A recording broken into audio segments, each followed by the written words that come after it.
Welcome back to Titan Tigers. It's 5-star time, your favorite segment. Hey, we're only going to do 3 this week, not 5, but these are going to be some of your favorite topics and things that are going on. And we've got to start off with the Crimson, the Bama, the best thing going.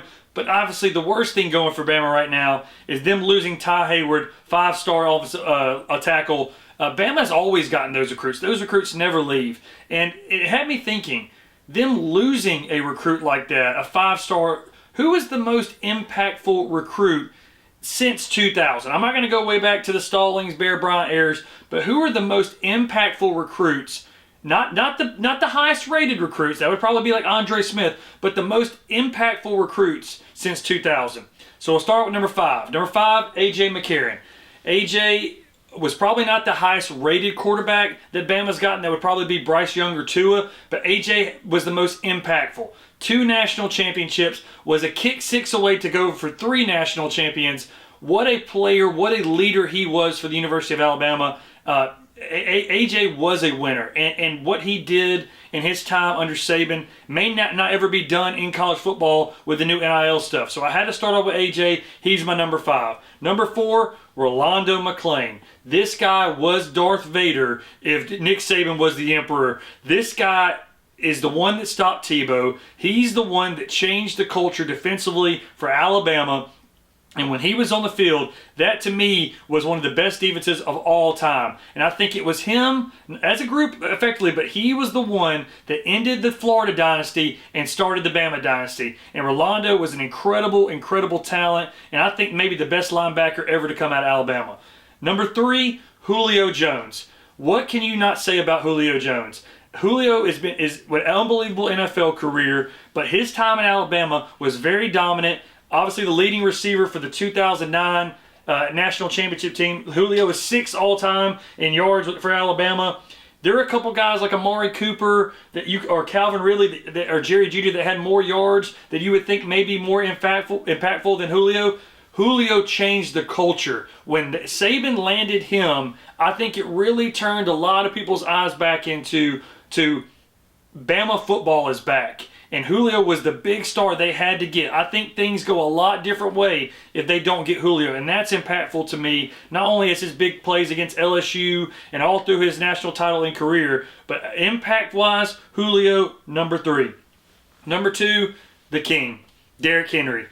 There is just no doubt in my mind from his high school career to his college career. Yes, they only won 1 national championship when Derrick Henry was there, but this guy was absolutely incredible.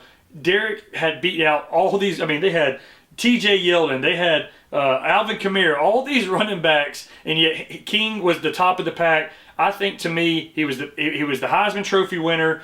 Doak Walker running back of the year, national champion, all in 1 year. No offense to Mark Ingram, but you see the picture of Mark Ingram that went viral with Derrick Henry at the national championship game. The King was it. I think the best running back all time in Alabama. He's my number 2.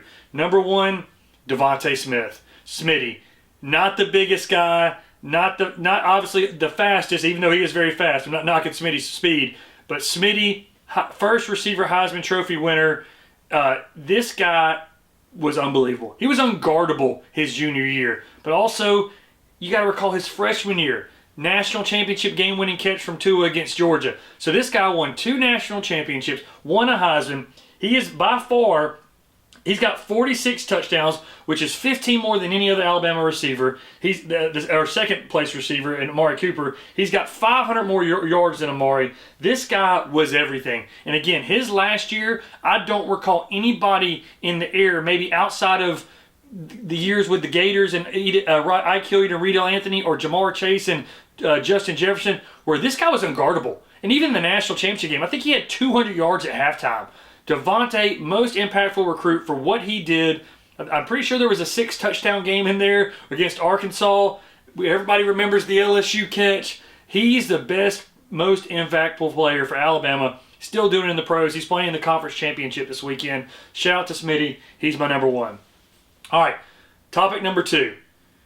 Everybody, is all about that swag, especially now, baseball, basketball, football, uniform. You got to look good to play good. And we got a matchup this weekend between Auburn and Tennessee. It's our number 1 matchup of the weekend. But we got the puke orange versus the good orange. And I'm not saying I don't want to give Auburn any kind of credit or anything like that. I don't give Auburn no credit on this show. But that orange is way better than the puke orange of Tennessee. But it had me thinking, with this big matchup coming up, what are the top 5 jerseys in college basketball? This list is probably going to be pretty common for most people, but I'm going to give my top 5, and I'd love to see you comment on which maybe you think your top 5 is on all these subjects we're doing every week. But number 5, Cincinnati. That black Jordan with the squares down the side. I remember back in the day, like I said, you got Kenyon Martin, all these James White, all these players that just brought swag to college basketball. You can't beat the Jordan brand black Cincinnati gear. That to me is the definition of cool. And I love Cincinnati Bearcats with the black and red. Black, red, and whites, obviously, that's our high school colors, but that's some of my favorite matchup colors together. So Cincinnati is going to be number 5. Number 4, Syracuse orange. Big orange. You can't beat the all-orange jerseys for Syracuse. From when Carmelo was wearing them as a freshman with a national title, to guys like Wesley Johnson, Jerry McNamara, this is the epitome of a college basketball team, and when you see the orange, you think of Syracuse. Number 3, Michigan. The yellow Michigan jerseys. That bright yellow stands out. I just love the way that looks. Not many people have yellow or will wear yellow jerseys. Michigan with the yellow and blue. I love that look. That's my number 3. Number 2, the baby blue from UCLA.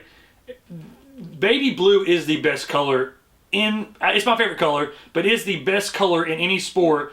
Football, basketball, baseball. If somebody comes out in the baby blues, they're the best looking team regardless. UCLA, baby blue with the yellow, that's my number 2. Like I said, I love the way that looks and it's a shame that they don't ever get together with this number 1 team, because they'd probably be fighting over who was wearing the baby blues, and that's North Carolina.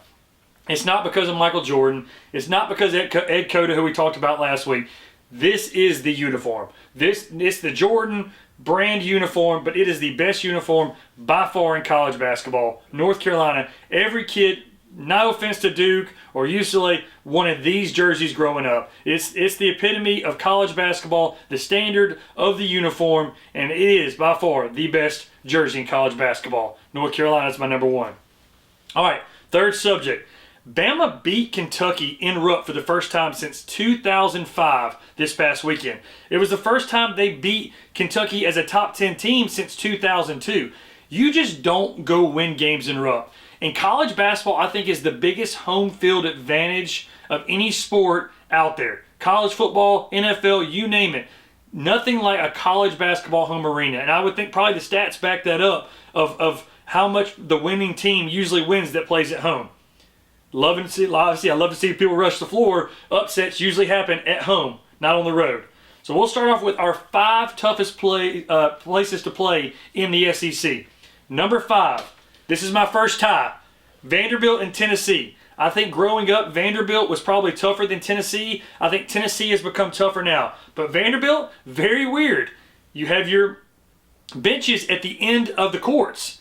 They're not obviously on the sidelines, they're on the baselines. That throws teams off. It's obviously a step-up court. It's another thing that throws off. You've seen big upsets from Vanderbilt in the past. They obviously beat that Gator team that won the national championship. But yes, Vanderbilt was a very tough to play. Their teams aren't as good anymore. But again, you see they beat Tennessee. So that to me is a great home court advantage. Tennessee is my other one. It really started getting popping when Bruce Pearl there. Rick Barnes it was doing the same thing with him. But Tennessee's only lost 7 games in the last 5 years at home, and their worst record at home in the last 5 years is 13-3. So that's a tough place to play. Now, they really pack it out, because it used to be more of a women's. The Pat Summit Court is what it is. So it used to be more of a women's was the main attraction. Now the guys have gotten on board. Top 5 team in the country.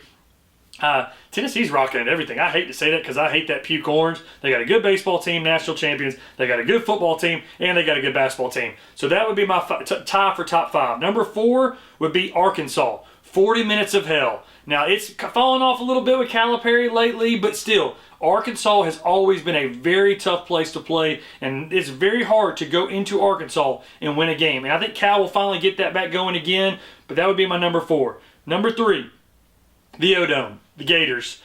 Just like at the Swamp, Florida puts the students on top of you. Very rare you see anywhere in college basketball but they're literally on top of you at the O-Dome, which causes a huge home court advantage. Florida just doesn't lose many games at home. And again, it was very shocking for them to lose to Missouri last week. That was probably one of the biggest upsets, I think, because the good Florida teams especially don't lose at home. But the O-Dome would be number 3. Number 2, which has skyrocketed in these last couple of years, is the Jungle at Auburn. If you want to see a home court advantage, tune into Tennessee at Auburn this Saturday, and you watch these students, you watch this stadium. It's a new stadium now. This place is going crazy. Auburn, to me, it may be number 2 or 3 behind Duke and Kansas going in college basketball right now. You cannot beat a game in the Jungle, and Auburn's one of the toughest teams to beat. They're undefeated this year. They were undefeated a couple years ago. They just don't lose at home because of that great atmosphere. And number 1 has to be Rupp Arena. Until somebody truly takes that over, but I'm going over the long distance of time, Kentucky's the most passionate fan base in college basketball. When they played Atlanta in the SEC Championship, they call it Cat Atlanta. They travel well. They care so much about basketball. It's their number 1 thing they care about in Kentucky. The games and the arena, it's just a tough place to win because of the passionate fan base. So Kentucky's going to be my number 1. So those are our 3 topics this week. We're going to have another 3 next week. But we'd love for you to comment and share us your thoughts on what you think maybe your top 5 and maybe what I missed here on Tide and Tigers.